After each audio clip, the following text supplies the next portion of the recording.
Sometimes growth isn't a straight line, listeners. It is a heartbeat. Spikes of momentum, valleys of recalibration, and the quiet stretches where the real strategy is forged. Welcome back, listeners, to BizBlend, where we decode the terrain founders actually walk, not the highlight reel. I'm Sana, and today we are unpacking business strategy and growth, the unspoken timeline of business. Now, what I mean by this is basically we're going to explore what really happens quarter by quarter, year by year, the risks you don't see on dashboards, the compounding moves you only notice in hindsight. And listeners, joining me is Brandon, a 26-year veteran and the go-to business law expert on the Treasure Coast. He has seen companies rise, stall, pivot, and scale, often based on decisions that looked tiny at the time. And let's map that timeline you won't find in any of the pitch deck. And also the legal choices that either grease the runway or stall the plane. So, Brandon, welcome to the show, and I'm really honored to have you here with us. Thank you very much, Sana. It's nice to be here. Absolutely. Okay, Brandon. To begin with, let's try to understand here. So, let's begin with the first 24 months reality check. Um, I'm really curious to know what are the three non-negotiable decisions that statistically shape a company's long-term growth, and also if you can share what legal missteps derail them most often, as per you. Sure. So the first 24 months of a new enterprise is it's exciting. It is sort of it is the testing period. It is the whether you're going to succeed or fail. The period where you're correct that mistakes at this stage sometimes you're not going to recover from. That's the end of it. It doesn't work. Similarly, sound decisions you make during these 24 months at the outset can set your company on a path, a trajectory forward and upward. One of the mistakes I see founders make in the first 24 months is, as it specifically relates to business law, of which I'm a business attorney, is if they're in business with someone else or someone else's money, that is, someone has staked the business, invested in the business, not in a publicly traded sort of investment kind of way. But if you're in business with someone else or someone else's money, the details of that relationship need to be reduced to writing. So often do I see partners, and I don't mean partnership in the U.S. tax code kind of way, but two people entering business when they're happy and smiling. They could be friends, they could be family, but they fail to write down what the roles and responsibilities are once they're up and running. This leads to disputes. And fortunately, once you're in business, it's very difficult to get out of business with someone. I often say that if someone is investing their money, their capital into your business, you may think they are a silent partner. I assure you, silent partners are anything but silent. They are looking for a return on that investment, and they certainly have opinions on how their capital is going to be used by you, trust or not. So the teaching point here being in the first 24 months, you want to reduce to writing your business deal with someone else you're in business with or someone else you've taken money from. So, two things which I can understand, and correct me if I'm wrong, Brandon. So, it's kind of, the honeymoon period, where everything seems like going well, good, and, everything is, completely going as per the plan. But then when reality hits hard, when things may go maybe wrong or maybe some kind of uncertainties there, I think that's when the partnership or the business, the fundamentals are tested in there. I agree. And remember, the unknown, the unexpected could be a positive thing as well. If you're, in some small business making a product and all of a sudden your local government, or there's a huge order for this, and it's going to take up 80% of your capacity to make it. You and your partners have a decision to make. Well, do we commit all our resources to filling this one order? Do we expand to fill this order? Take on more employees, buy more materials, things like that. It's a good problem to have, but without some documentation, without knowing who actually makes the final decision on that kind of thing, you're paralyzed. One partner says, I don't think we should take that big contract because we simply can't fulfill our smaller contracts, and what if it goes away? One partner may say, I think we absolutely should fill this large contract and only fill this large contract. That's a good problem to have, but you can see without agreement on how decisions are made, you can end up at a dispute over something that's quite good. I've seen actual partners, unfortunately, at 50-50, come to blows, come to loggerheads over a buyout. Somebody wanted to buy the company. One partner felt it was enough money. The other partner wanted a little bit more. And here's the thing: they squabbled, and the potential buyer walked away. It happens, and that's something I wish more owners knew, to get get things down on paper. Who makes the decisions? Who makes the final decisions in a company early in that first 24 months? Absolutely. Also, this makes me really wonder, Brandon, like if a founder can only get one of those decisions right in year one, which one protects the most downside, and why?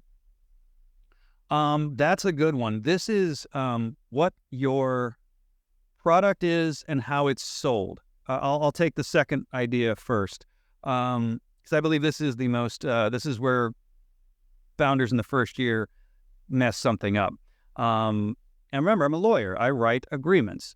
If you don't know what you're selling, or you don't know how to sell and get paid for your product or your service, you probably won't be around very long. I've seen a lot of companies go out, do work, and then not get paid for it because they didn't know, or they didn't think to get half of a deposit, get half of the materials cost, let's say, for something that's very custom, get half of it down.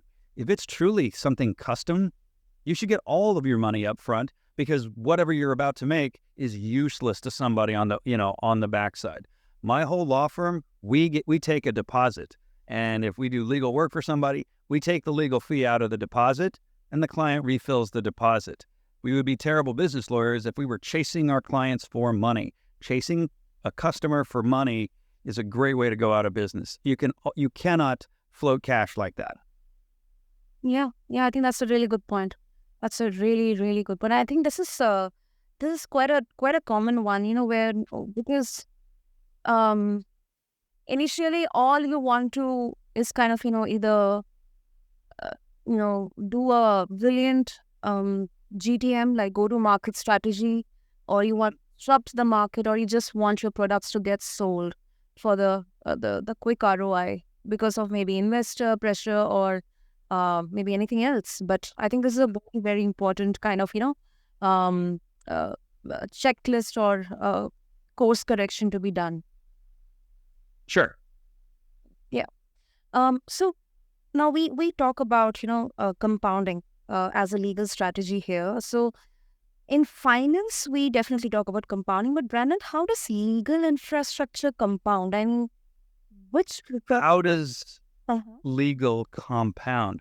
I would think, and kind of going back to our overall sort of arc of the conversation, the life cycle of the business. What you certainly want to do in those first couple of months is, and I've already alluded to this, make sure your terms and conditions with your customers are on your terms. Same way with your vendors, the people you pay. Make sure all of your agreements, both sides, are done very well. So I would consider that the base, the foundation right there. At some point, you're going to want to maybe hire an employee. Now, that can be a contracted employee, or that could be an hourly employee, but certainly make sure you're, again, documenting and writing down if it's a employee, if it's a contract, make sure you have a good contract with the people you hire to produce your goods, to perform your services. So again, it's another legal document that, again, sets you a little further down the road to success. We've already talked about the agreement between the owners or founders. We've talked about an agreement between an owner and an investor. And the common thread, the 4 things I've just told you, is legal. And you don't have to have an expensive business attorney. And I'm a bit of an expensive business attorney. It's helpful to have a relationship with a business attorney. You certainly want to, use your business attorney intelligently. Maybe each of those 4 points would be worth the spend to say, I want my contract with this new key employee to be professionally written. Downloading things off the internet is a terrible, terrible idea. If you grow your business a little bit bigger and now you may have some regulatory issues, please do not try to handle regulatory issues by yourself. If you are an insurance broker and all of a sudden you have to have some compliance, if you are a physicians group and you have all of the U.S. HIPAA rules to apply, please do not handle those things yourself. Hire a specialist group, usually attorneys, for compliance and regulatory sort of things. We do this stuff every day.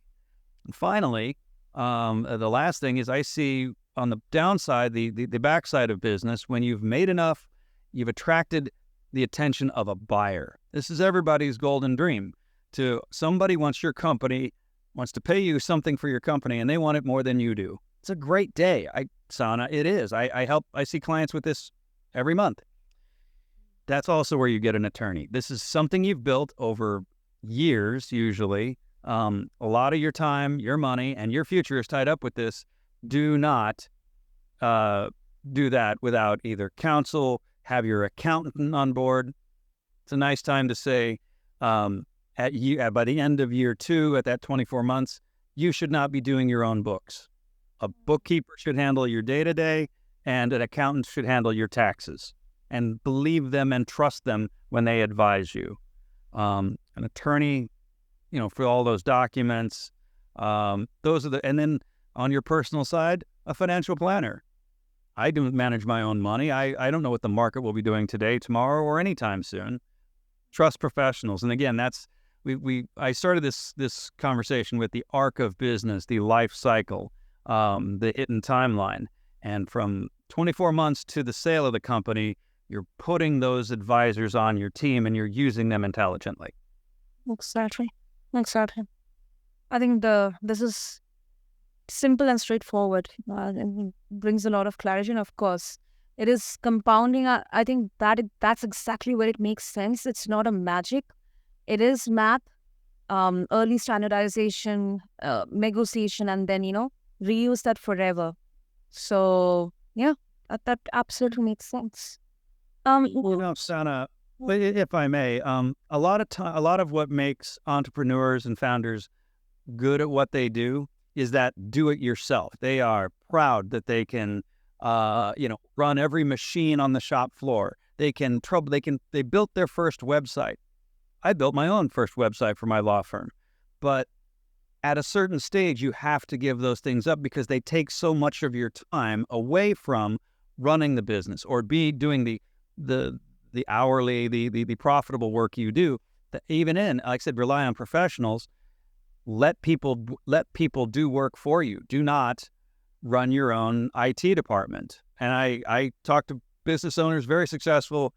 They still try to answer their own phones. They still open their own mail. And even if it's 20 minutes a day, that's 20 minutes a day you're not getting back.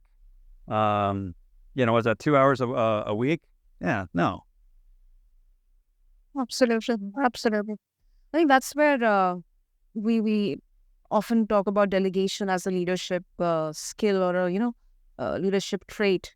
I think that's where it kind of gets tested. Instead of you running the business is running you. So you don't have time for that foresight or that creativity to scale or expand your business. So yeah, I think that's a very Which is not to say that your own time management shouldn't be factored in. My assistant and I have a standing Friday morning meeting to discuss marketing, and I don't focus on legal. She doesn't work on the client work. She works on what's working for our marketing. Where are we deploying money? What are we buying? What are we advertising? Where are what's coming up that we have to prepare for? Maybe I'm giving a speech somewhere. These podcasts. And so every Friday we do allow ourselves the time, and it's a very tight 1 hour. And if something doesn't get covered, it rolls over to the next week. What we're doing and where we're going. So you do want to give yourself time for the softer sides of the business. Crushing every single day is very hard to do. Sometimes you do have to focus on the other things that are a little easier on the mind, at least in my case. Yeah, right. So, okay, so now moving on to the next pit stop in the journey, the mid-game pivot, which is the years 3 to 7. So now we talk about new market pricing, product line at the first real pivot. What are the quiet legal triggers founders miss that later choke growth? Licensing or data or something like that. Sure. With growth comes additional challenges, and that 3 through 7 is an important time. I caution against expanding too quickly. There's an old expression in my business. It's called hire slow, fire fast. You certainly don't want to bring on staff only to let them go later. That could affect your reputation, but it's also very difficult on your people to do that. So certainly when you need additional people to delegate to, you want to take your time. You don't hire the first person. You may want to engage a search company that does it for you, or at least gives you the qualified candidates. I'm sure you've seen just putting something on Indeed will get you 300 hits from everything under the sun. I won't make a joke, but it is. Yeah, we advertised for a paralegal, which needs a certificate of paralegal studies. Over half of the applicants did not have that, and it just so the hire slow, fire fast, and if there are problems, like I said, you want to get into those issues, remove problems before the rest of your business sort of starts bogging down, because a bad apple or a bottleneck in your company can absolutely slow down the rest of you. So 3 through 7 is growth, and so we talk about human and growth and delegation and people. You want to watch debt in this important time here. It is not unheard of to borrow money if it's a new project, if it's a building, if you need capital and your company takes out a line of credit to do so, but be smart about it. You certainly don't want to have more debt or debt you can't pay off if it doesn't go your way. Let's say you want to take over the space next to you in a shopping plaza. You've got too much business. It's going really well. Let's go for a second location. But that takes cash and quick cash, so you want to borrow money. I urge folks to be very conscientious about taking on debt in these sort of middle years. I'm not saying don't do it, because you can save money forever and you still won't have enough to open a second location. There's just no way to do that without a lending relationship. So control debt, watch debt. Don't be afraid of debt. But again, be very judicious about borrowing money in these middle times, because it looks like you've got cash flow. It looks like things are going well. Certainly, I think those are the two things I would want to really focus in these middle years. Oh, and they're very simple but very, very crucial. I really love the word judicious, because often I think cash flow is the backbone of any company, whether it's an organization or a startup or even a smaller business. And I want to bring in something very interesting here, Brandon. We have seen pandemic ruining or destroying businesses, because it was really, really uncertain. It was unforeseen, whether it's professionally or personally. And we have seen quite a number of examples in there, where companies, they would have invested huge amounts of their money. They would have, huge, very, very super ambitious plans of expansion, but everything got stalled because of the lockdown, the pandemic. So, how would you advise founders or entrepreneurs to be prepared? Is it possible to be prepared for such scenarios? Can there be any precautionary steps to be taken care of? I think so. And I think if we're using the pandemic as an example, I think we're all wizened now that, if something like that were to happen again, we've at least been through it once. I think my business has a plan that if things started, what office we could close, how we would retain staff. It's forward thinking. All our contracts all have now a pandemic clause in it that if we are closed for a certain amount of time, we are able to end the contract. Again, that's that contracting we talked about at the very outset of the conversation. So yeah, I think you can be ready to a point. Now, a full-on shutdown, a strike, a supply chain interruption, they're gonna be there, but good legal documents generally anticipate that kind of stuff. I live in South Florida. South Florida is notorious for being struck by hurricanes. We love it here, but pretty much through the end of October, August through October, we're threatened by a hurricane every other week. Some of them move off and we get a rainy day, but others have hit us pretty hard. So, our buildings are hardened. We have contingency plans. We send people home. We know where to get generators if we needed to be up and running without power. And you just sort of be prepared for it. It's the old Boy Scout motto is be prepared. And I think you can be to a certain point. The pandemic aside, business interruption will happen. That's why we have insurance, and that's why we have contingency plans. Yeah, absolutely. Now, also let's get to the later phase here, specifically exits. Now, when capital enters or an exit looms, what three diligence dials get turned up to 11? Like what actually kills deals even when the business is very strong? What to look for in the end stage, and what you want in the end stage for your business is long-term contracts that you've earned or won, that you've had for a long time. So your relationship with, let's say you sell a product or you sell a service, and you've got the contract to do it for your city, your local city. That's a great contract. That's going to give a lot of value to your company. If you are in any sort of tech space, or you're in any sort of creative space, you've gotten your patents, you've gotten your trademarks, you've gotten your copyrights on all the things that make you, you. And this is end stage stuff because those long-term contracts, that intellectual property I just mentioned, a reliable, a good workforce that's, there, loyal, no labor issues, average term of employment with your company is measured in multiple years.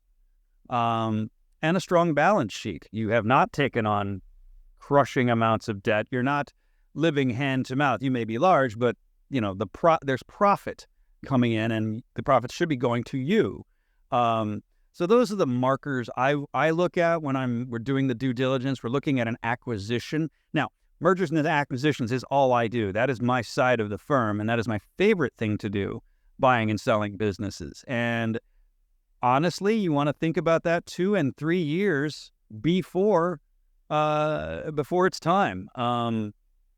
There are a lot of small businesses will continue to, particularly with the S corporation status under the U.S. tax code, they will continue to have their vehicles in the company. They will continue to have a son or daughter on the payroll. If you could see me, I'm doing the quotey fingers on the payroll. but that employee is just a family member that was just kind of getting paid. You want to eliminate all of that. You want to make your business lean and very, very, very profitable, because an investor, that VC you're talking about, is going to pay you on profitability, not sales. And by having, again, steady income stream, long-term contracts, good workforce, little debt or no debt, you're ripe for a takeover, and that's the big dream. That's when me and the client get to clink our glasses on closing day, for multiple seven figures. I love that. I love that. Of course, especially when it comes to investors, then sales won't matter. It's all about profitability. And Brandon, this is a bit of a personal question about your journey, but if you can give us the timestamp, like how many years in are you, and if you had to sketch the journey as chapters, what were the inflection points that actually moved the needle for you? I think the inflection points I had was obviously the starting, and I started with $100 and a card table in my spare bedroom. So there really wasn't much going on here. So that's that was opening. Certainly getting our first set of customers in the first 2 years. I think the next pivotal point was getting proper attorney commercial space that looked like an attorney would work out of it. Conference room and a real office, and that was, I don't know, around 2 years, 3 years, and it was right at 2 years. I know I got really tired of answering my own phone and booking my own appointments. So the first hire I made was from a temp agency. I have my own. We employ plenty of our people now. We use a temp agency because I was so afraid of permanently hiring somebody, an assistant, to answer the phones, to schedule these podcasts like this, run my calendar, make sure nothing got missed, and collect money from clients. It was hard for me to do that. It's a skill I don't have.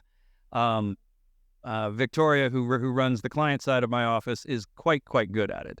So hiring the first employee, that was a big move. Moving to bigger commercial space, nicer. We moved up. We had some nicer clients. We got a nicer building. And then in 2018, we started in 2012. 2018, we merged with another firm. We all do different things, and that's where we put 5 names on the door. That really helped us, because being solo, I was viewed as a bit small. Right or wrong, you put a bunch of names on your door, Woodward, Kelly, Fulton, and Kaplan.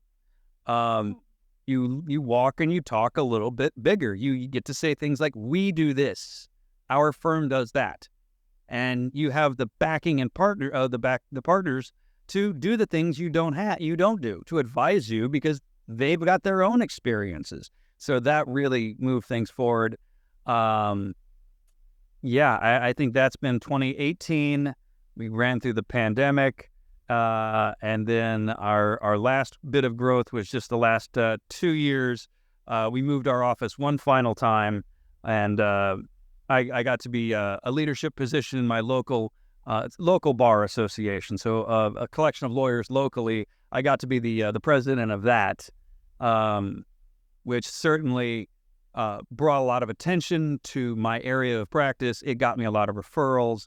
And so the two things together, nicer office and a leadership position amongst the attorneys I work with, and we're booked up. I look at my day calendar, and I know I've got 2 or 3 matters to handle every single day, and I know we're making money off of it, and it's very good. It's a lot of worry. I don't worry as much. There's always worry, but not as much.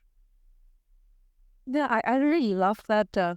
There's a steadiness, there's a gradual, I think, sustainable growth and clarity. I think this is so essential for founders, because if you have kind of this, ladder sorted out in your mind and in your vision, I think that translates into the execution or the action that you do in scaling and growing of your business, or maybe in the fundamental, the first 24 months, as we talked about.